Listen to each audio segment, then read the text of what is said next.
Welcome, welcome, welcome, everyone. On this beautiful morning, beautiful because you're all here, because we are practicing the way together. And what a lovely way to take care of your lives. So this is Sunday Sounds of Dhamma program. And yeah, that means about 25 minutes or 30 minutes of guided meditation, followed by a Dhamma talk, followed by questions, reflections, and comments. And then we'll dedicate the merits at the end. Hay interpretación simultánea en español para los que desean elegir eso. En el menú se consigue bajo el globito. And yes, there's no interpretation to cat, I'm sorry to say, but Nina's going to do his best nonetheless. Announcements, just briefly before we get started. So this coming Saturday, the 16th, from noon to 3 o'clock Eastern, I'll be co-teaching for the first time in many years with Ayananda Bodhi. And we are going to be addressing the mindfulness of feeling tones and mindfulness of mind, the second and the third foundations of mindfulness from the Satipatthana Sutta. Hosted by BGR, Buddhist Global Relief. And also this afternoon, although it's kind of late, but nonetheless, we probably let you sneak in if you're local here. There's Dharma, there's Death Tea Room. So once a quarter, we are doing these events of gathering together and really considering the meaning of death and how that helps us to live our lives more skillfully. And what else? All kinds of good things. There's some classes coming up and a retreat in November and so on. So please do have a look at the website. And love to see you. Always, always happy to see you all. All right, so with that, I would like to offer a meditation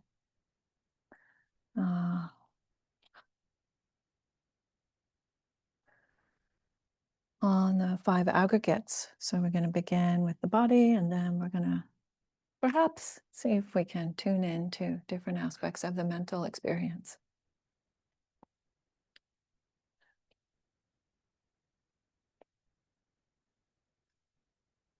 Yeah, so beginning by settling into your meditation posture.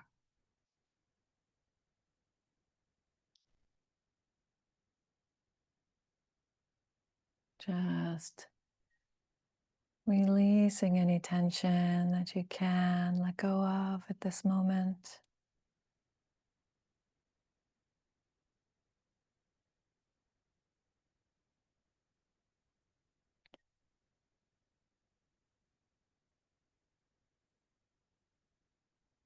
And feeling the weight of the body on your seat.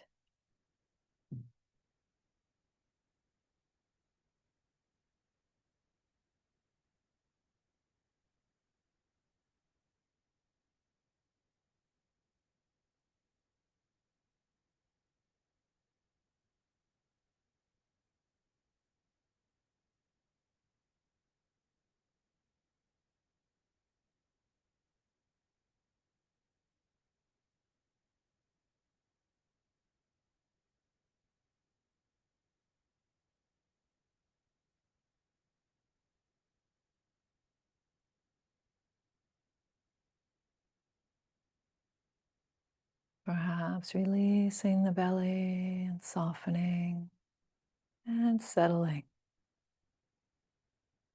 right here in this place, in this time.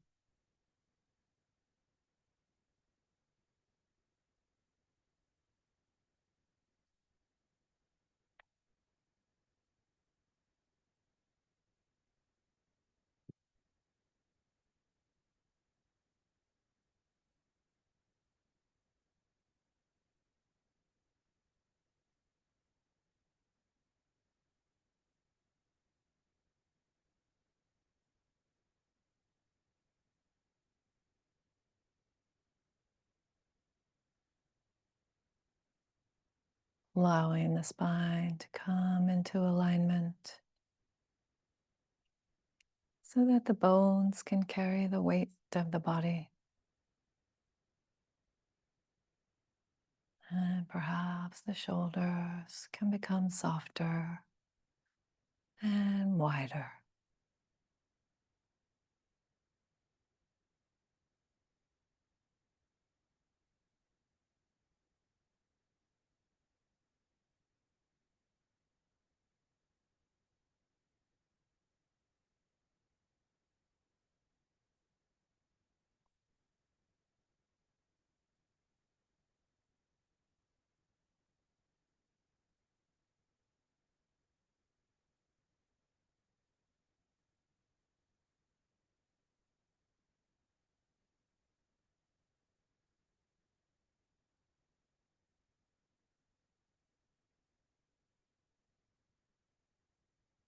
And relaxing the mouth.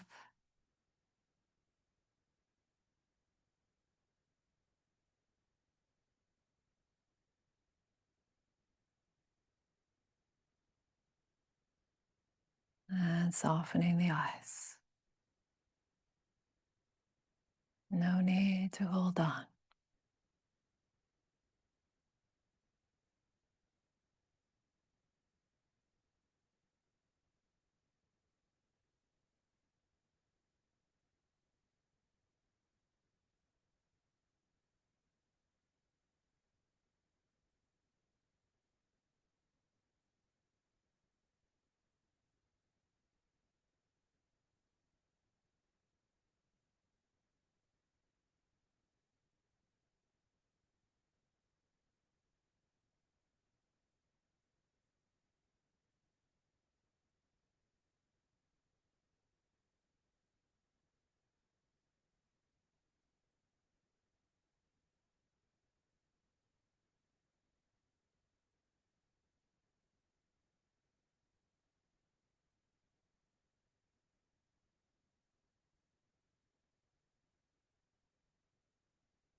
And becoming aware of the sensations of hearing.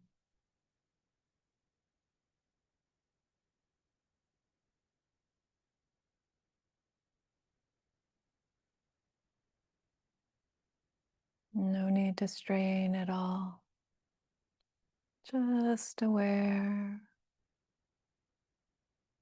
of sounds arising in awareness.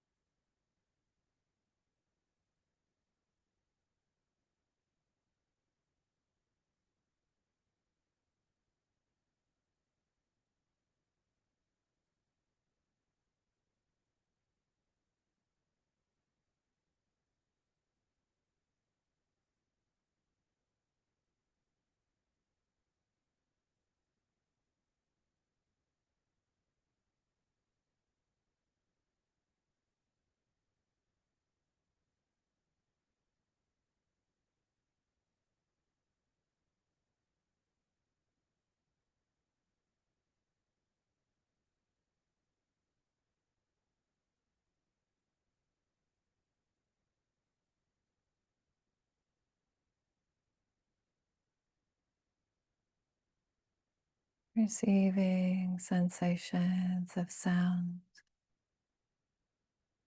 moment by moment.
Staying curious about the sensations of hearing sounds, and perhaps noticing that some sounds are pleasant or some sounds are unpleasant, or some sounds are neutral.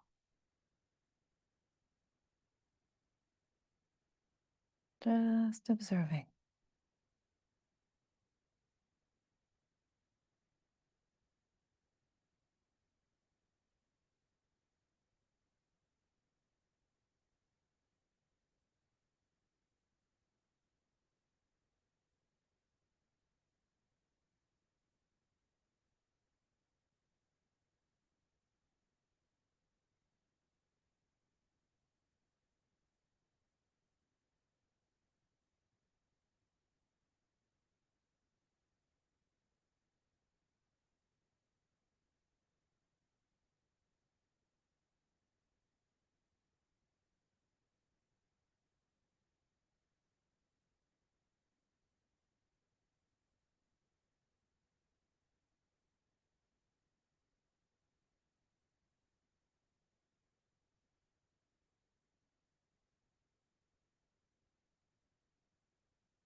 Attending to sounds and sensations of hearing, moment by moment.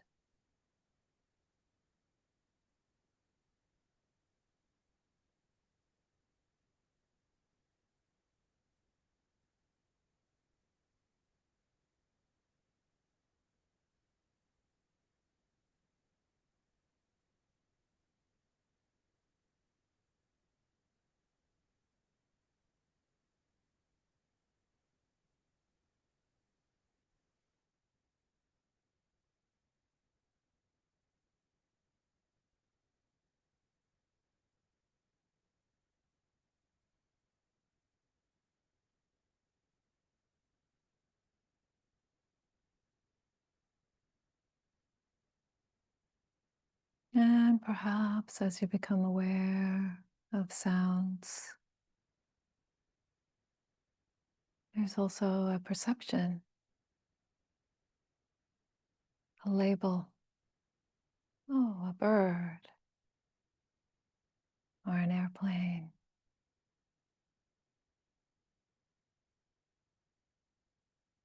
or the sound of talking. Just attending to, just receiving those moments of hearing sounds and noticing perceptions.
Staying curious about the sensations of hearing sounds.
And as you become more familiar with the perceptions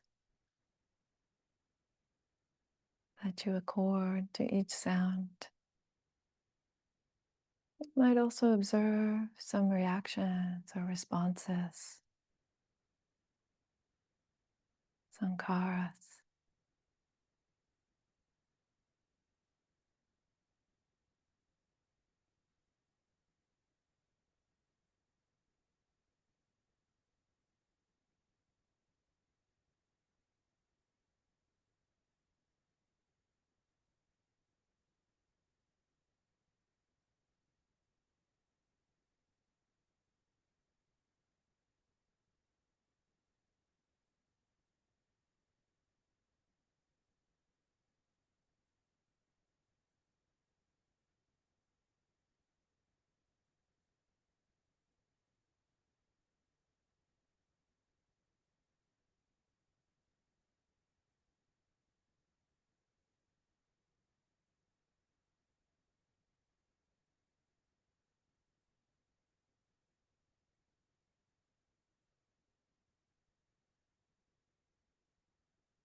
A sound might trigger a plan or a question or a story, a to-do or a memory. All of those are reactions, responses. Just observing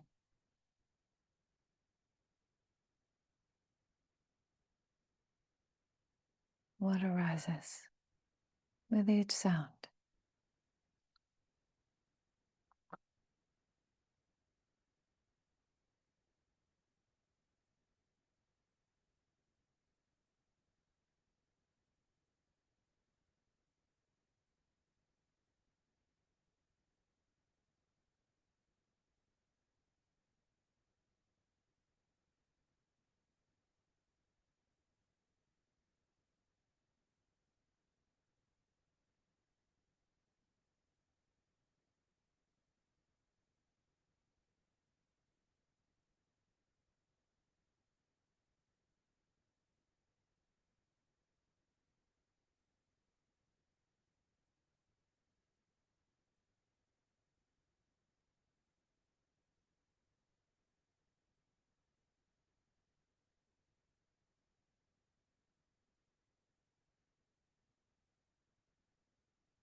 And all of this knowing and receiving is consciousness, the awareness itself.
Beautiful. So that brings us to the Dhamma talk. Para repetir, hay interpretación simultánea en español. Para los que desean eso, se consigue en el menú bajo el globito.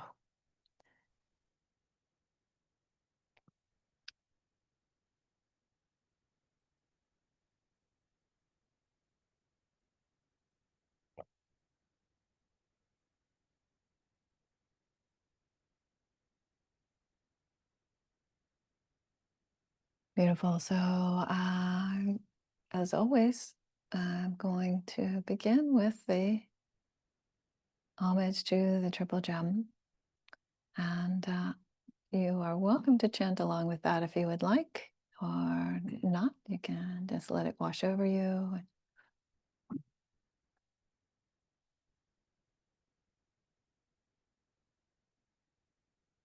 Feel free to chant along, but please do keep your mics muted for folks online, except for Claudia, who's interpreting, and that's how it works.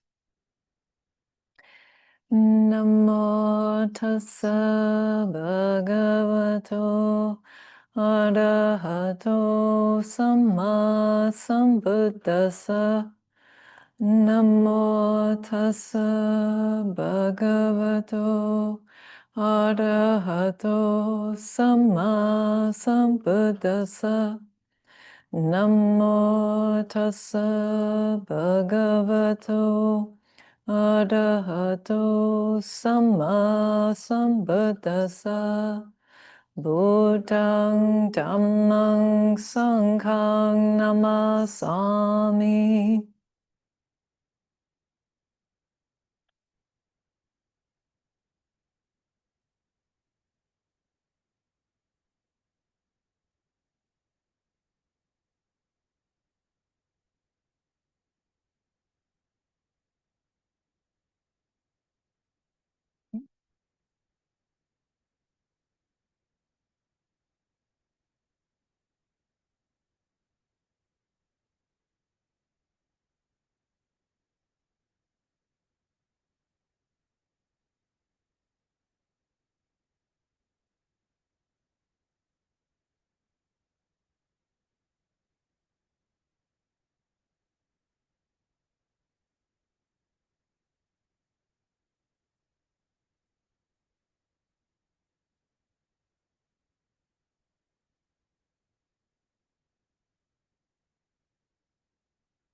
Truly, we cannot walk this path of awakening, this path of wisdom and compassion without good friends.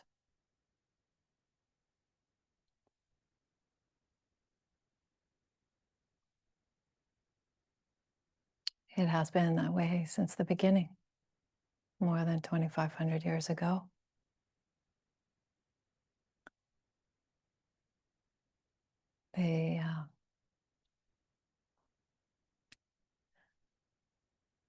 The Pali and Sanskrit word for that is Sangha. Sangha. It's a word that originally meant just people who were awake, whether they were ordained or not. Folks who had attained some degree of liberation from suffering or complete liberation from suffering were known as the Sangha. And then it came to be known as only the people who were ordained as monks and nuns. And then more recently, the word in the last few hundred years has been used in a more general way, and to mean everyone who's on the path in any way, on this noble path. Excuse me. The Buddha spoke about four types of Sangha: lay women and lay men, ordained women and ordained men, the Chatupurisa. And these days we talk about gender a little differently, so we might say the multifold Sangha rather than the fourfold Sangha. Everyone is included. Everyone who's on the path in some way. I think it's disrespectful. Actually, some people sometimes use Sangha to mean like everybody everywhere, and dogs and cats and everybody. And I think sometimes, it's respectful to allow people to be part of another tradition. So there's that. And but yes, the Sangha, the wonderful community of folks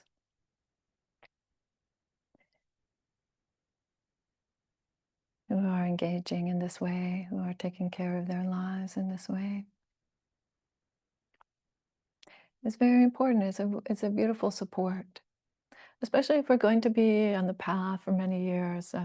At the beginning, sometimes you might feel like, oh yeah, I could go it alone. I did that myself for many years.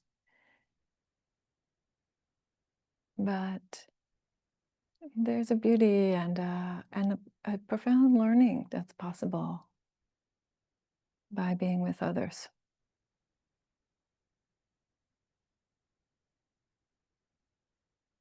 Some of you may know there's a funny story about the Buddha and his attendant, his assistant for the last 25 years of the 45 years of teaching was Venerable Ananda. And Ananda approaches the Buddha and says, "Oh, I get it now, I get it. Noble friendship is half of the spiritual life." And the Buddha says, "Ananda, don't say that. Don't say that. Noble friendship is the whole of the spiritual life."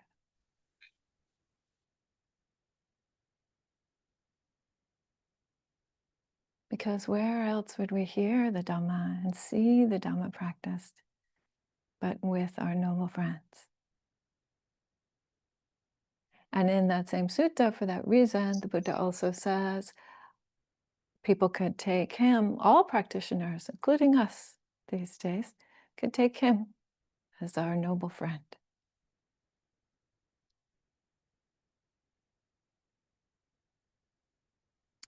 But I want to tell you a different story about friendship and about how being part of the Sangha, how being on the path with others also helps us to recognize that we could change our ways.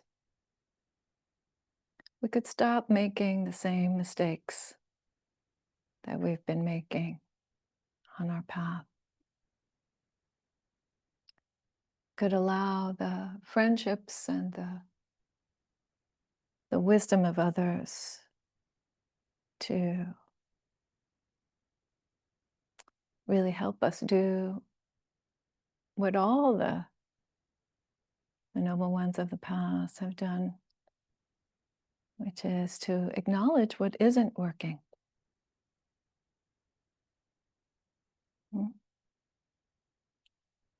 So I brought for you a poem. This is a poem from the Therigatha. So Theri means elder nun. It doesn't mean elder in terms of age, it means elder in terms of wisdom. The respected elders, the arahant women, the fully awakened women of the Buddha's time, and right around just after the time of the Buddha as well. So Gatha means a verse, or in this case, a poem. And the verses came in different lengths and so on, and they were recited. They were actually memorized by the monks. So the monks had their poems and the women's had their poems. And the monks would do the memorization of both and sort of pass along these poems together with the suttas, the stories of the Buddha's teachings. And but nonetheless, I imagine these women, so they would get together on the full moon each month. And why the full moon? Because they didn't have a calendar in their cell phone. So when you wanted to get together with your friends who were scattered far and wide, you needed a way that everybody could know what day it was going to be. So just by looking up at the sky, you could look up and say, oh, I'm 2 days walk from wherever we're supposed to meet, so I better get going because it's going to be a full moon in a couple of days. So they would meet on the full moon. They would also meet on the new moon. But I imagine, and they would get together, and this is still done to this day, actually. I did it myself when I was in the Theravada forms.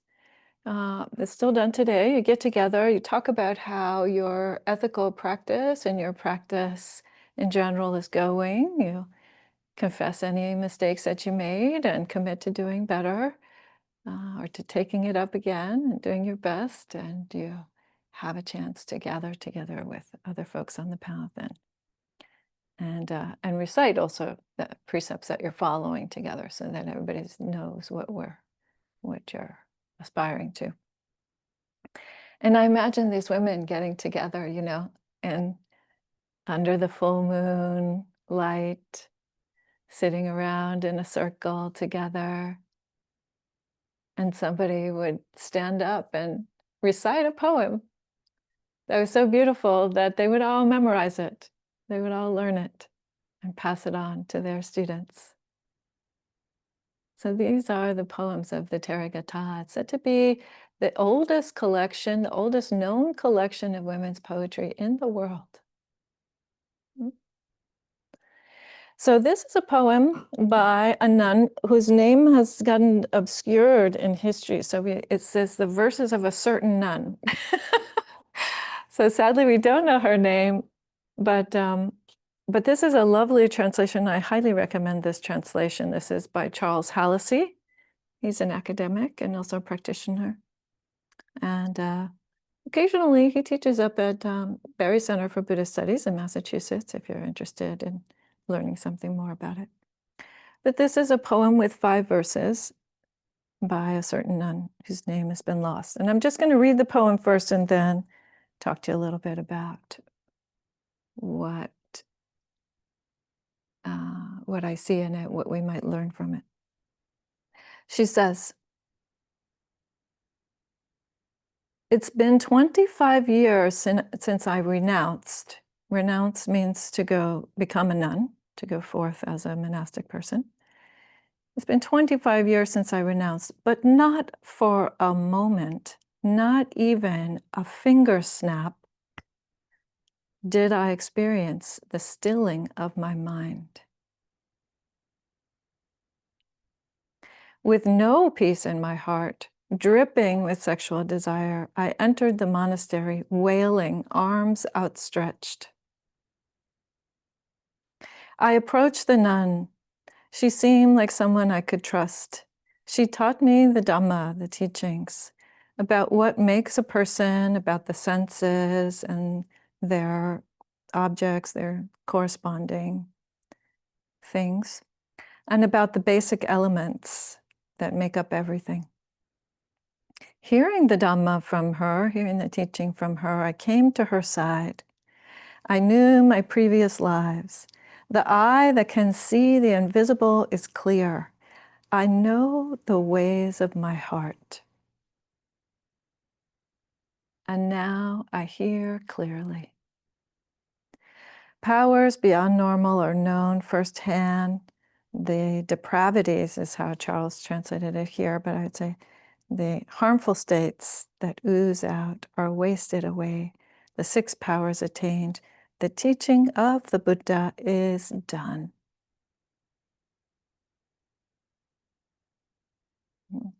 So she's declaring her awakening.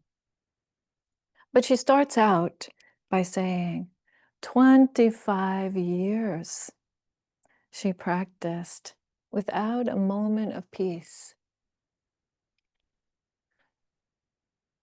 That's amazing, right? That's a lot of perseverance. That is a lot of patience and perseverance.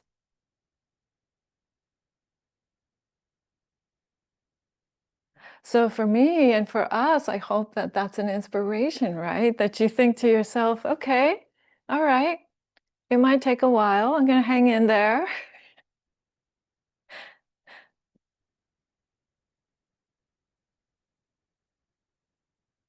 Perseverance. But then her patience is done, right? She is upset. She's very, very clearly upset. She is aware that she has no peace in her heart and she is wailing. So it's not going well. She's having a bad day, or days, or months, or year, right? So that's also a lesson for us, right?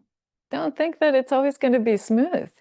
Don't think that you're somehow off the path if you're upset, or if you're having a bad day, or if you feel frustrated with your practice, or if you feel like nothing's happening, it's not working.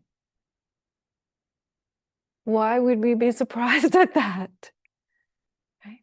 Even the Buddha himself went through that period of his practice, right? He told us about it later. He could have just told us only about the blissful awakening part.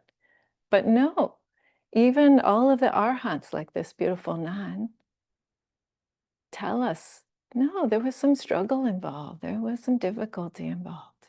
It wasn't always all blissed out. Mhm.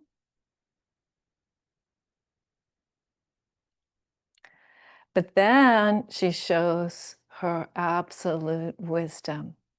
How? By going and asking for help. She approached a nun. The commentaries tell us that it is the nun Dhammadīpā. Dhammadīpā was the nun. I don't know whether she knew this when she approached her or not, but Dhammadīpā was the nun that the Buddha had declared the foremost in teaching, the strongest teacher in the nuns community.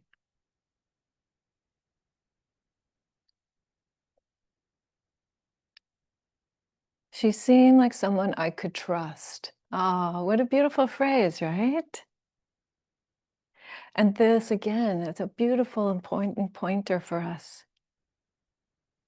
That the path is walked in these trusting relationships. You know, I've been doing some teacher training workshops, and we were talking about ethics last time, and I was saying, trust is the basis of our practice together. And that trust comes out of ethics, and it comes out of wisdom, and it comes out of compassion.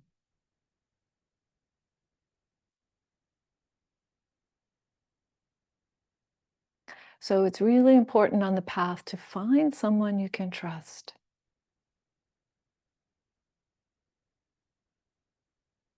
And be with that person. Right? Be with that person and tell them about how for 25 years you haven't had a moment of peace of mind or whatever it is that you need to talk about, right? Acknowledge your failures, acknowledge what's not working, acknowledge the difficulties as well as what is working, the beautiful part, the insights that you have, that moment of appreciation of a beautiful dewdrop, whatever it is. Bring it all on the path.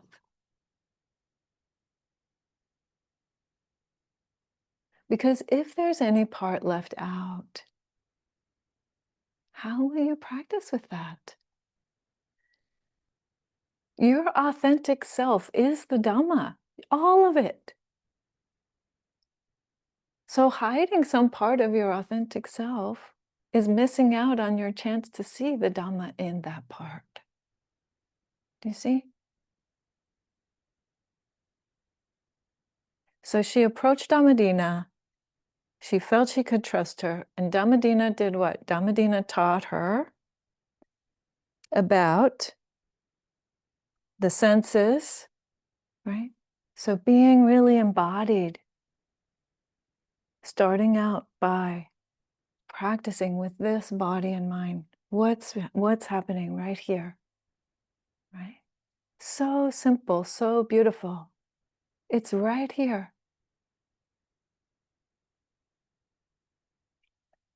And she also taught her about the khandhas. So the khandhas, or skandhas in Sanskrit, khandhas in Pali. It's a word that we usually translate as aggregates, which is a very strange word, actually. It just means categories or groupings of experience. So we have a grouping of experience around the body, the form aggregate. We have a grouping of experience of this kind of very basic tone of feeling. It feels pleasant, or it feels unpleasant, or it feels neutral. That's Vedana is the Pali word for that. It's a grouping of experience around this very, very primitive kind of gut sense of whether something is pleasant or unpleasant, or we can't tell. And then there's a grouping of experience around perceptions, just like we did in the meditation, right? You hear a sound and you notice maybe if it's pleasant or unpleasant, but even if you don't notice whether it's pleasant or unpleasant, you might very, very quickly, you put a word to it, right? Oh, that's a crow. That's perception, very closely associated with memory and language. Yeah, so that's that grouping. And then you have the perception of the responses and the reactions that we have to those perceptions. Ah, I hate crows. Or that crow's probably eating my trash out there. That's what happens in my neighborhood anyway. The crows eat the trash. Or whatever your story or your reaction or your response is to that label, to what you think that thing is. That's called a sankhara. That's a Pali word for it. The responses, the reactions. Also the volition. So like, I want that crow to go away. That's volition. That's a choice that you make about that thing. That's also in that same grouping, in that same aggregate. And then consciousness. Consciousness is also an aggregate, right? Because each time we have a contact, there's a type of consciousness that comes forth. And how do you know that, right? It's very simple. The taste of the flower is different than the smell of the flower, is different than seeing the flower. It affects your mind differently. Just think about it, right? Look at the daisy, smell the daisy, and then eat the daisy and see if that doesn't bring different mental consciousness experiences. So those are the 5 aggregates. Those are the ways that Dhammadīna would have taught this nun to investigate her own experience of body and mind. Have a look. Have a look. How do these things work? How are they related? Where does one arise and where does one cease? What's happening there? Beautiful, beautiful foundational Dhamma. Something that all of us can do. You all have those same tools, those same experiences, types of experience. But it's your own, right? It's your own experience. Each one of us is having our own unique experience of those 5 aggregates. And that's why you need the support to do your own work on it. Right?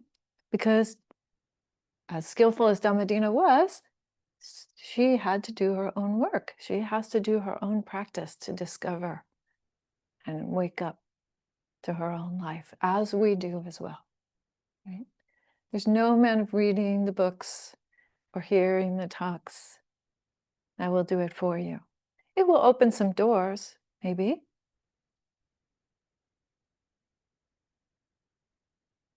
But it's your particular body and mind that really unlocks the truth for you.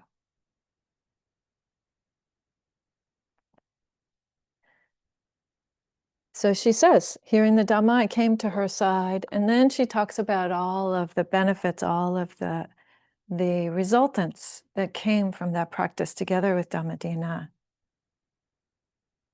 And the most beautiful one of those, in my view, is, she says, I know the ways of my heart. Oh, beautiful, beautiful. She knows the ways of her own heart.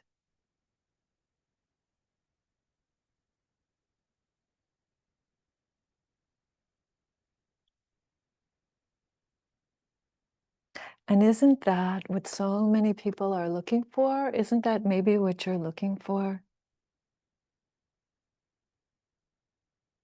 Right? This self-knowing, this self-understanding, this wisdom and compassion about what's going on here. Just think about all the ways, all these crazy things that are happening in the world, people trying to understand themselves. Or not so crazy things, things that are helpful, like psychotherapy or, right? Maybe yoga, maybe nutrition. There's all various ways that we are trying to understand what's going on with this body and mind. But the practice of the Dhamma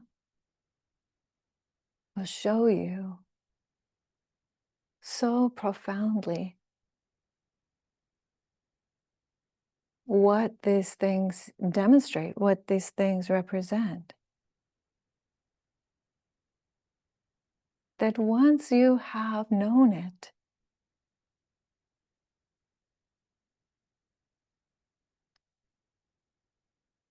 then peace is clear. Peace is obvious. Peace is already here.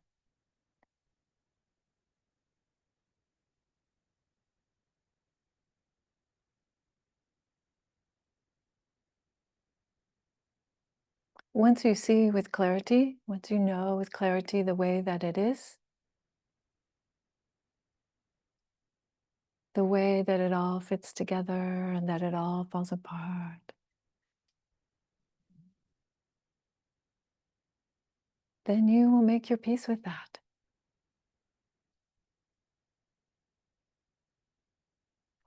Then you will know the ways of your own heart.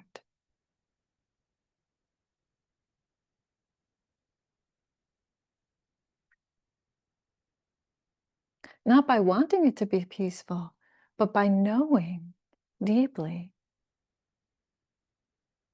that it is complete as it is.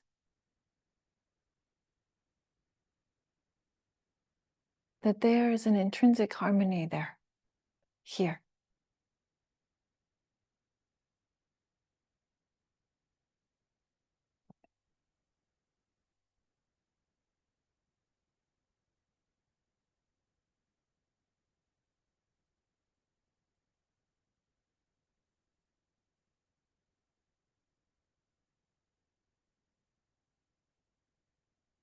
Because how could we be anything but expressions of the universal? of what's true about everything.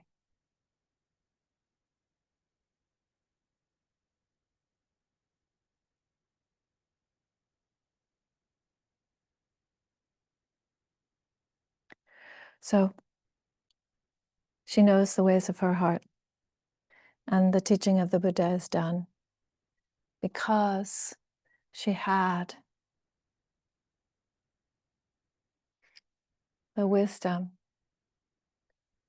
to stay with it, and the wisdom to ask for help, and the wisdom to acknowledge her own suffering.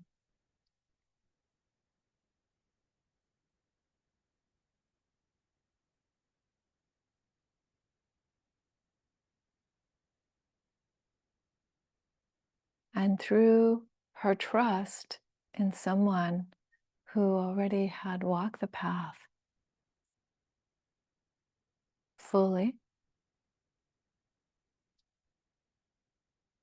she could lean on her. She could lean on Dhammadīpa's knowing a bit and support herself in her own opening of wisdom.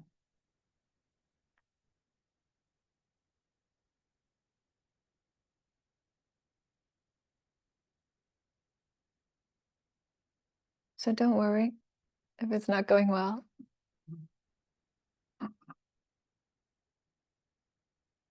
And don't get all excited if it is.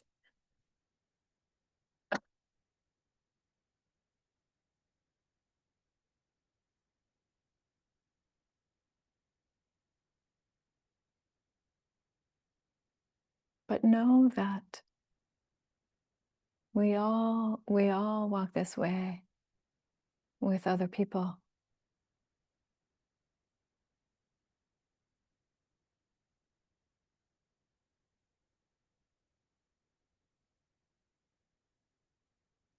Because the Sangha is a gem. Sangha is our place to be authentically what we are, profoundly what we are. And that's beautiful. So may you all know the ways of your own hearts.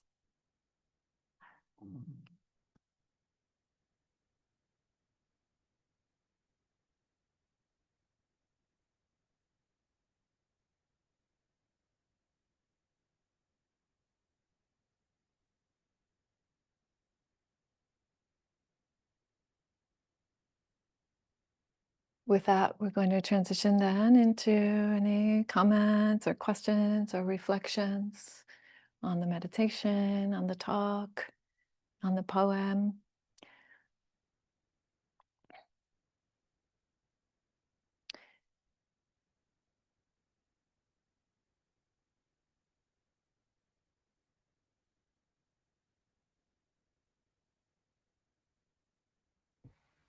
Hi, can I just come off mute? Sure. Sorry, yeah, I can't figure out how to raise my hand today. Okay, Marty, no problem. Yeah, I was really struck by what you said about how the Sangha is not everyone. Something along those lines, right? That everyone has their own path, because that was just very striking for me, because when I do the refuges daily on the, the three, do it the 3 times, I focus on different things. I kind of elaborate in my mind. And when I take refuge in the Sangha for the 3rd time, I tend to say, then I do kind of like the metta prayer. Like I tend to say, and I say the Sangha of all sentient beings, known and unknown, all of that. But that's not the Sangha, right? I mean, I think is the point that you're making. Like it's not that, yeah, I mean, it's not to get down on myself or say I was incorrect, but the Sangha is not all sentient beings, correct? Right. So it's definitely not to get down on yourself. That's Yeah. I just want to affirm that. Oh yeah, and I just want clarify that I wasn't But to say, if you were doing something that, is inconsistent or something, and here's what I would say, Marty, the way that I think about it is, in my heart, like I'm also doing those, right? Metta meditations and so on. All beings is who I'm practicing for. So it could be that in my heart, all beings would be my Sangha, or would be my dear ones, or however I want to say it, right? But I respectfully say, no, not everybody's part of the Sangha. Some people feel like they're part of some other religious tradition or no religious tradition, or they want to meditate but not be part of Sangha, or whatever it is, right? So I respectfully would say, right, it's up to other folks how they want to identify themselves, or whether they want to include themselves, right? So that's why when we sort of from the traditional Buddhist sort of ritual point of view, we would say that a person becomes a Buddhist when they take refuge in the Dhamma, right? When they choose, okay, I am going to turn to the Buddha, the Dhamma, and the Sangha as my refuge, then okay, they've made that choice, right? So it's just, for me, a way of being respectful. I know that some people do talk about it the other way. And again, what's in your heart in terms of care for all beings, I'm not saying you shouldn't do that, of course. We want to, have care and compassion for all beings as best we can. Manifest that. Yeah. No, just to reiterate, thank you very much. Yeah, that's very helpful. I think it didn't sound right to me when I was saying it before, and this kind of helped clarify that in my mind. So it was very helpful. Yeah. Okay, great. That subtle difference. Yeah. Thank you. Mhm.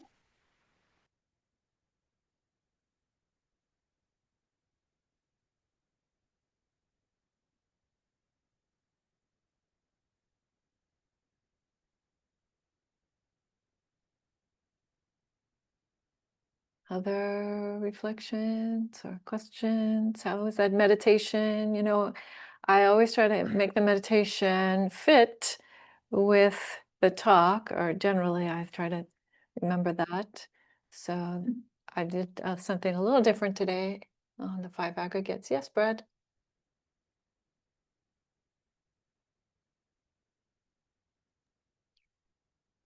So sometimes I wonder if it sounds like it's sequential when you look at the 5 aggregates: the form, body, feeling, tone, and then perceptions.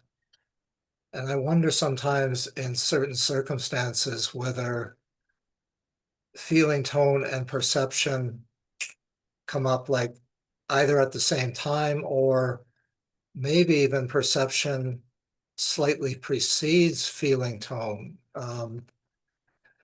I'm thinking of, well, I'll give you an example. I love the sound of thunder.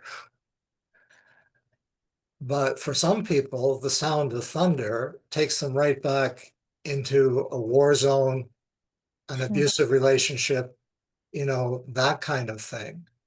So that whole reality momentarily arising of this is wonderful or I am under threat, Hmm. is and it just reminds me of why it can take so long to work through those things, because they're so deeply ingrained in the body mind system, um, and even the immediately going to mental formations, creating a sense of self and a whole history like in nanoseconds is it's just incredible, Yes. And then the incredible value of the pause, to just wait, stop, what's happening here, and not go into the self-building and world building, and having some kind of refuge to come back in the body mind system of calm, breathing, spaciousness, grounded, I'm safe. It's okay here, you know. Mm-hmm. Um, but it's a practice of a lifetime for sure. So, Yeah. anyway, Yeah. so I just want to share. Thank you, Brad. Thank you. Yeah, it's an interesting question. I think that, and I have to say, I'm not an Abhidhamma expert. So the Abhidhamma is the third of the three baskets, and the first basket is the teachings of the Buddha, the discourses, the Nikayas, which is what I'm often teaching from. When I talk about a sutta, that's from the first basket. Then there's the Vinaya, and the Vinaya or Vinaya is the second basket, and that's it's called the discipline, or it's the sort of lifestyle rules and the stories of the lives, actually, of various practitioners and various encounters that led to the ways that Buddhist monastics practice. And then you have the Abhidhamma, and the Abhidhamma we pretty much understand it these days to have come up later in terms of history, as not from the time of the Buddha, as somebody's attempt to sort of analyze and categorize and the teachings that are in the suttas. But anyway, and the Abhidhamma would say that the contact and the feeling tone are simultaneous, actually, that they come up immediately, that as soon as there's a knowing, there's a feeling tone that comes with it, I believe. But yeah, the what parts we can become aware of, in what order, and sort of something about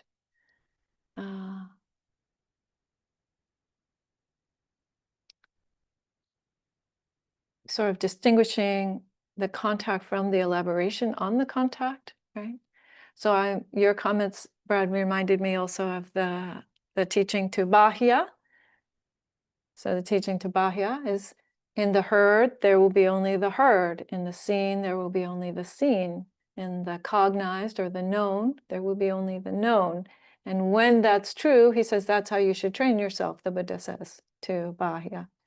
And when that's true, and you train yourself that way, then there will be no selfing anymore. There will be no confusion in you about what's going on here in this body and mind. And that kind of instruction leads us to believe that even feeling tones would be optional, right? There's just the knowing. There's just the bare contact that is possible. And that experience is truly possible. But to live there, to live from that place, that, that is indeed, that's, a very, very profound state of dropping off, you could say, moment by moment dropping off. Yeah. And we should also say, there's nothing intrinsically wrong with concepts or responses or planning or doing whatever it is that we need to take care of, right? Even awakened beings are capable of making a plan to walk from Rajagir to Bodh Gaya.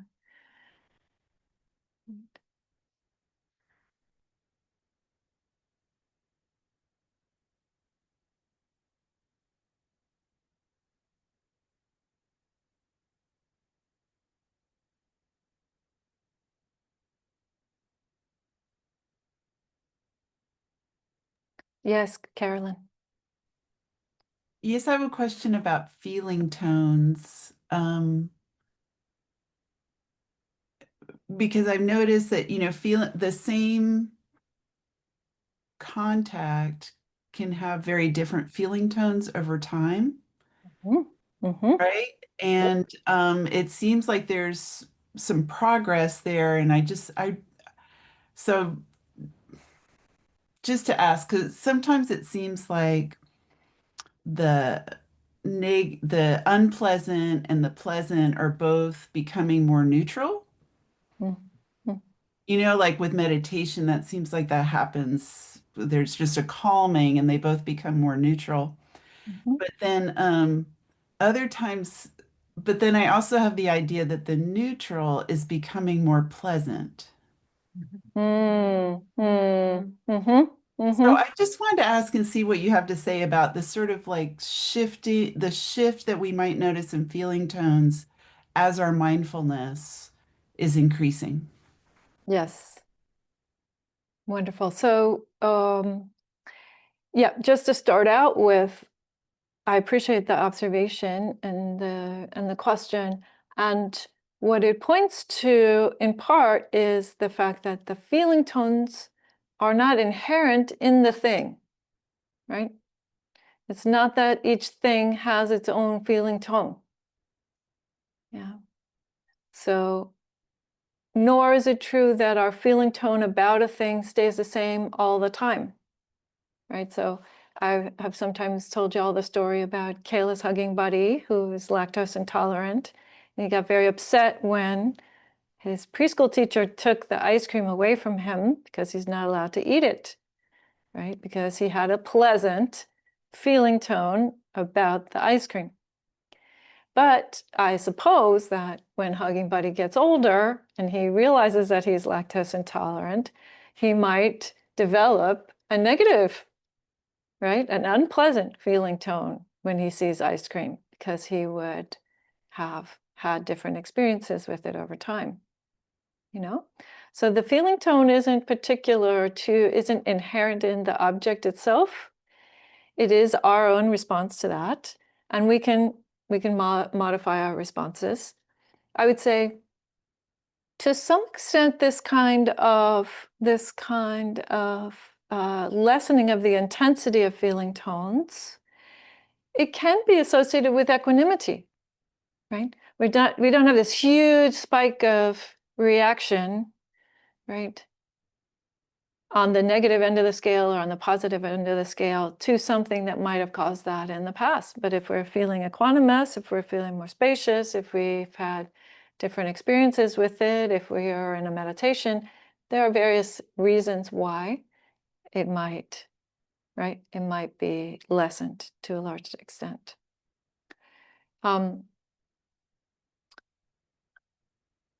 Also, there is the aspect of, as meditation gets deeper, so by deeper, I mean more concentrated, as the mind becomes more and more concentrated, then the mind also has a tendency to ignore coarser stimulation, right? So this is why, for example, once you get to fourth jhana, once you get to the fourth state of immersion, then there's no sensation of body at all. There's no really, it's not that your body's not there. Of course, your body is still doing what it's doing and keeping your mind and the rest of you alive. But the mind has dropped off all of that. It just is ignoring. It's like Teflon mind, I call it, right? It's like Teflon mind, like all of that kind of stimulation is just not even landing anymore because the mind is wanting to become, or is directed, you could say, to become more and more still, and it recoils, or it sort of backs off from coarser stimulation, right? So that's another reason why the feeling tones at that point are very, very subtle, right? Very, very, very subtle, because the mind is really more still, it's more involved in itself, it's dropped off some of these more coarse, so to speak, stimulations anyway. And that's also part of the natural progression there. Yeah. Okay. Hamza.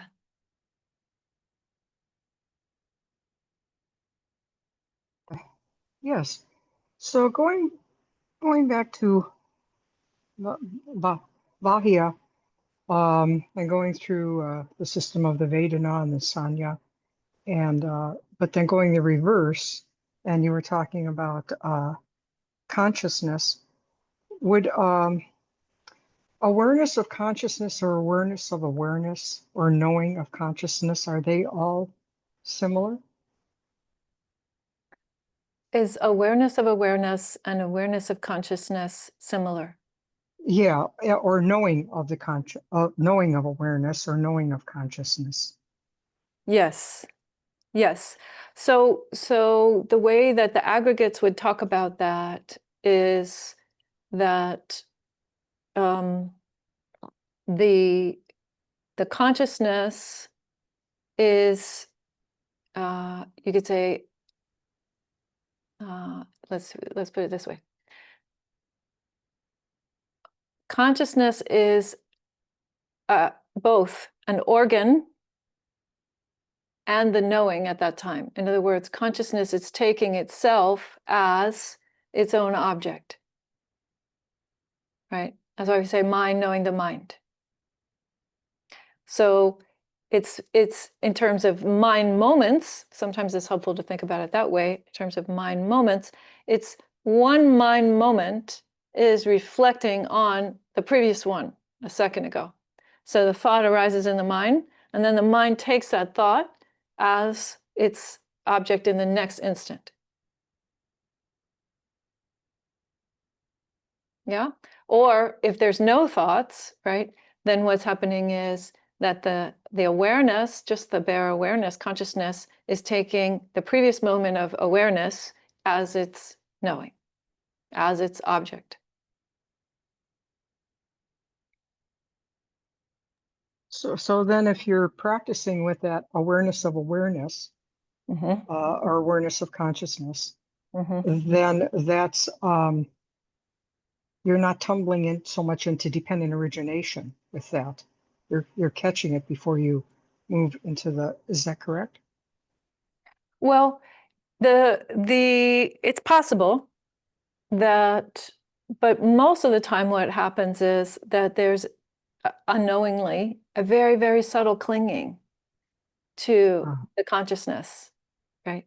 We're clinging to the consciousness that we're observing in terms of, again, identification or some very kind of, the official word for it, or the kind of way that we typically translate the word, is conceit. It's the very, very last, one of the very last fetters that falls off when one becomes an arahant, is this sense of identification with or appropriation of that, whatever the knowing is, whether it's the knowing side, the observing side, so to speak, or the object side. It doesn't really matter either way. There's a clinging, a subtle clinging that's happening there, and so you're still on the wheel, right? And so the thing is about this is what the wheel of dependent origination tells us is that when there's a contact that has a feeling tone associated with it, that feeling tone is where we have the opportunity to either let the thing drop off, meaning let it be a neutral feeling tone, or we get hooked. And as long as we're hooked in any way, even the most subtle way, then that wheel's still going.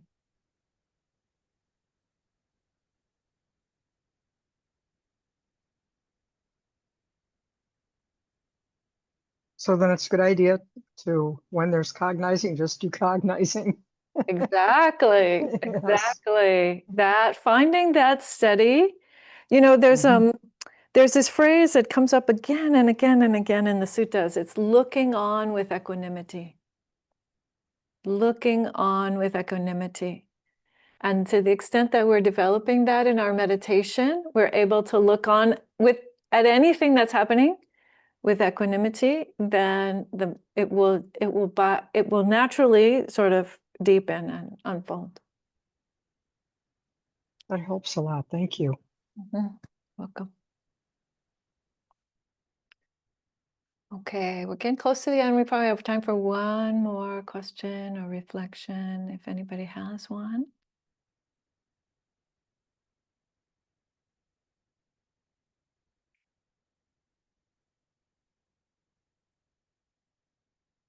All right, you have your work cut out for you then. All right. There, Dana, would you like to go ahead and make the announcement while you're here? There you go. I was very struck today by you bringing up noble friendship. So it's thinking about that as I do the announcement. Giving to the Dassanaya Buddhist Community supports our guiding teacher, Dhammadīpā, the physical location at the vihara, and allows us to continue to offer Buddhist teachings in support of the awakening of all beings. Our support pages are on the website under the support tab. Donate, volunteer, and newsletter. In addition, about once a month, we send an email newsletter with a note from Dhammadīpā, announcements for meditation, classes, and the retreat schedule. You can also find that on the homepage. Thank you. Okay, dear Dana, thank you. Yeah, so profound gratitude to all of you who make this community a sangha by your presence, by your supports, material and financial, by your practice, and all the ways, your time, your care. May our practice together be a cause and a condition for our awakening, for our absolute peace, and that we and all beings, known and unknown, seen and unseen, in all the realms, that all beings might find true freedom by the power of the Buddhas, the Dhamma, and the Sangha, and each one's efforts. May all beings be liberated.